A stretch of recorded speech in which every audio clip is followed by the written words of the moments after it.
नाज़रीन आदाब, सलामी टीवी इंडिया की अहम खबरों में आप सभी का इस्तकबाल है। पिज़्ज़ा, बर्गर और मोमोज ही नहीं, बोतल बंद पानी भी नुकसानदाह। FSSAI की तहकीकात में एक बड़ा इंकशाफ सामने आया। बोतल बंद पानी पर आई एक नई रिपोर्ट ने चौंका देने वाले इंकशाफात किए हैं। इससे इसकी मियार पर सवाल उठ रहे हैं। हाल ही में हिंदुस्तानी food safety and FSSAI standard authority ने बोतल बंद पानी को ख़तरे वाले खाने की कैटेगरी में शामिल कर दिया है। इसका मतलब है कि अब इस पानी के बनाने वालों को हर साल कम से कम एक बार इसकी जाँच करानी होगी। पहले कहा जाता था कि पिज़्ज़ा, बर्गर और मोमोज जैसे खाने सेहत के लिए ठीक नहीं है, लेकिन अब बोतल बंद पानी में मिलावट होने और सेहत के लिए नुकसानदाह होने का इंकशाफ होने से संगीन मसला खड़ा हो गया है। जब किसी खाने पीने की अशिया को ज़्यादा ख़तरे की कैटेगरी में शामिल किया जाता है तो इसका मतलब है कि उसको बनाने और प्रोसेस करने वाली सहूलतों का बाकायदा मुआयना किया जाएगा। इससे ये पता चलता है कि उनकी पैदावार और महफूज साफ़ सुथरा तरीके से हो रहा है या फिर इस अक़दाम का मकसद सारिफिन की सेहत का तहफ़्फ़ुज़ करना है। FSSAI के मुताबिक ज़्यादा ख़तरे वाले खाने वो होते हैं जिनमें मिलावट का ख़तरा ज़्यादा होता है। इनकी पैदावार या प्रोसेसिंग करने वाली सहूलतों का मुआयना करना ज़रूरी होता है। इसकी जांच और मुआयना हर साल या 2 साल में एक बार होना चाहिए और ये तीसरी पार्टी के ज़रिए किया जाता है। हर साल जांच के अमल से गुजरने वाले ज़्यादा ख़तरे वाले खाने के बनाने वालों की 1 साल की छूट मिल सकती है, लेकिन इसके लिए उन्हें जांच में 80% से ज़्यादा स्कोर हासिल करना होगा। यह सफाई की दर्जा बंदी में 5 के मुताबिक FSSAI पॉइंट्स हासिल करने होंगे।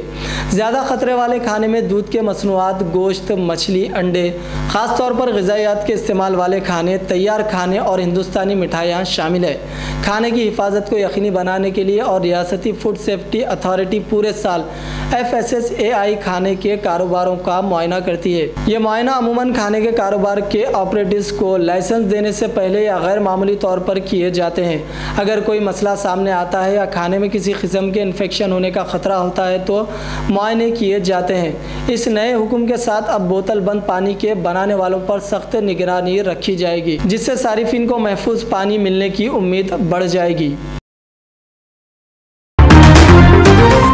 बाबरी मस्जिद शहादत की आज 32वीं बरसी के मौके पर हैदराबाद पर पुरअमन माहौल बरकरार है। लाखों मुसलमानों ने मुख्तलिफ मसाजिद में नमाज जुमा अदा की। इस मौके पर खुसूसी दुआएं की गई। ख़ास तौर पर पुराने शहर में पुलिस के सख्त इंतजामात किए गए हैं। मक्का मस्जिद में नमाज जुमा के बाद नौजवान पुरअमन अंदाज में घरों को चले गए, जबकि मक्का मस्जिद व चार मीनार के अतराफ अकनाफ इलाकों में पुलिस की भारी जमीयत को तैनात किया गया था। तेलंगाना भर में नमाज जुमा के मौके पर बाबरी मस्जिद शहादत की बरसी के मुनासिबत से दुआओं का एहतमाम भी किया गया था।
बड़े हैं क्या बोले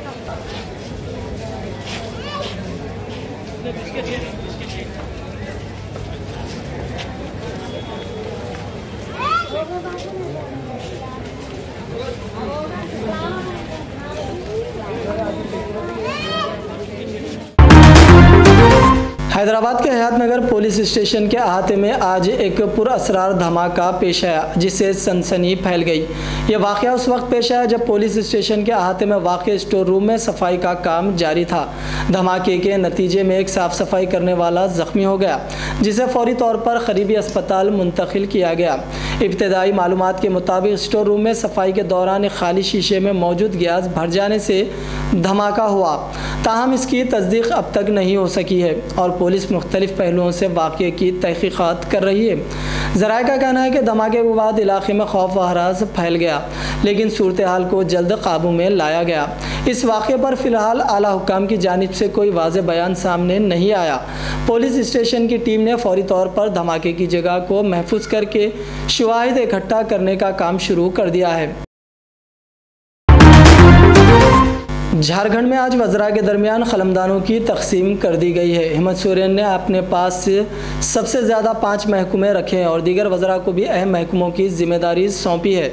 वज़ीर आला ने दाखिला, तामीरात, सड़क और निगरानी व तामीरात इमारत जैसे अहम महकमे अपने पास रखे हैं। अलावाज़ीन वज़ीर आला के पास इन महकमों की भी जिम्मेदारी रहेगी जो किसी वज़रा को अलाट नहीं की गई है।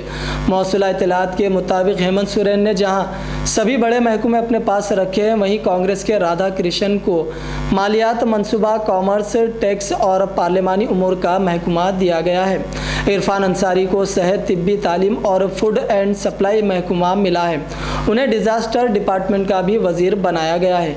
दीपिका पांडे को दही तरक्की, दही उमूर और पंचायत राज की जिम्मेदारी मिली है। शिल्पी नेहा को ज़राअत व कोऑपरेटिव का महकमा सौंपा गया है। रियासत बिहार में एक शख्स को 138 बच्चों का बाप करार दे दिया गया और यह हैरानी की बात नहीं थी कि जब वोटर लिस्ट में इसका नाम निशानदही की गई तो लोगों की आंखें फटी की फटी रह गई। अब इस मामले की तहकीकात शुरू कर दी गई है। बिहार के शहर मुजफ्फरपुर में एक हैरानकुन मामला सामने आया है, जिसमें एक शख्स को 138 बच्चों का वालिद करार दे दिया गया। यह वाक़या तिरहुत सनातिक ज़मनी इंतखाबात की वोटर लिस्ट में सामने आया। इस लिस्ट में न सिर्फ हिंदू बल्कि मुस्लिम कम्युनिटी के अफराद के वालिद का नाम भी मनी कुमार दर्ज था, जो एक संगीन गलती की निशानदही करता है। यह मामला ओराई ब्लॉक के बूथ नंबर 54 से जुड़ा हुआ है, जहां 724 वोटर्स की फहरिस्त मौजूद है। हाल ही में तिरहुत सनातक ज़मनी इंतखाबात की वोटर लिस्ट जारी की गई थी, जिसमें मनी कुमार के 138 बेटे दर्ज थे। इस लिस्ट के मुताबिक 724 वोटर्स की फहरिस्त तैयार की गई थी, जिनमें से तकरीबन 19% के वालिद का नाम मनी कुमार दर्ज था। इस फहरिस्त के मंजर-ए-आम पर आने के बाद न सिर्फ वोटर्स बल्कि उम्मीदवार और सरकारी अफसरान भी बेहद परेशान हो गए। मालूमात के मुताबिक ये तमाम मामला एक तकनीकी खराबी की वजह से सामने आया।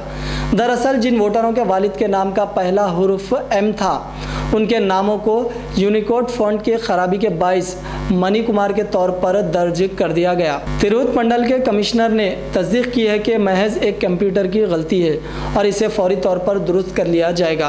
कमिश्नर ने मजीद कहा कि तमाम वोटर्स को इत्मीनान दिलाया गया है कि उन्हें अपने हक राय दही से महरूम नहीं किया जाएगा और कोई भी जायज़ वोटर वोट डालने से नहीं रोका जाएगा।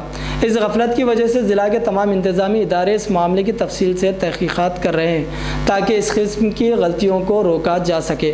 अफसरान का कहना है कि मुस्तक़बिल में ऐसी नौयत की गलतियाँ रोकने के लिए सिस्टम में इस्लाहात की जाएगी। उत्तर प्रदेश के अमेठी में चलती ट्रेन में सीट पर बैठने के मसले पर हुए झगड़े के बाद रानीपुर के रहने वाले एक मुसाफिर तौहीद का चाकू से बेदर्दी से कत्ल कर दिया गया। मकतूल के भाइयों तालिब और तौसीफ पर भी हमला कर दिया गया। उनकी हालत तशवीशनाक बताई जा रही है। इस कत्ल में मुलव्विस दीपक, मिथुन, पवन और सुजीत को गिरफ्तार कर लिया गया है। तफसीलात के मुताबिक उत्तर प्रदेश के अमेठी में निहालगढ़ रेलवे स्टेशन पर बेगमपुरा एक्सप्रेस ट्रेन में सीट पर बैठने के मामले पर झगड़ा हुआ, जिसमें शदीद मारपीट हुई। इस वाक़े में 3 नौजवान जख्मी हुए, जिन्हें अस्पताल ले जाया गया। ये वाक़या जगदीशपुर थाने के निहालगढ़ रेलवे स्टेशन में पेश आया, जहां सीट के मामूली तनाज़े पर झगड़ा हुआ। इस दौरान 3 भाइयों पर छुरियों से हमला किया गया। एक भाई की मौत हो गई, दूसरे का इलाज जगदीशपुर ट्रामा सेंटर में जारी और तीसरे को लखनऊ अस्पताल मुंतकिल किया गया है। बॉर्डर सिक्योरिटी फोर्स BSF ने जुमेरात को नादिया ज़िले में हिंदुस्तान बांग्लादेश सरहद पर सोने की स्मगलिंग के इल्ज़ाम में एक हिंदुस्तानी शख्स को गिरफ्तार किया। गिरफ्तार शख्स से तकरीबन 90 लाख रुपए मालियत के 5 सोने के बिस्किट बरामद हुए हैं। ये इतला BSF की तरफ से जुमे को जारी करदा बयान में दी गई। इसमें बताया गया है कि BSF के 32वीं बटालियन के जवानों ने 6 बजे के करीब नादिया ज़िले के कृष्णा नगर इलाके में बस से सफ़र करने वाले शख्स को हिरासत में लिया।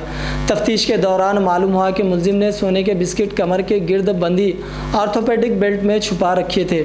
सोने के इन बिस्किटों का कुल वज़न 1 किलो 200 ग्राम बताया जा रहा है। बीएसएफ ने मुलजिम को गिरफ्तार करने के बाद मुकामी पुलिस के हवाले कर दिया।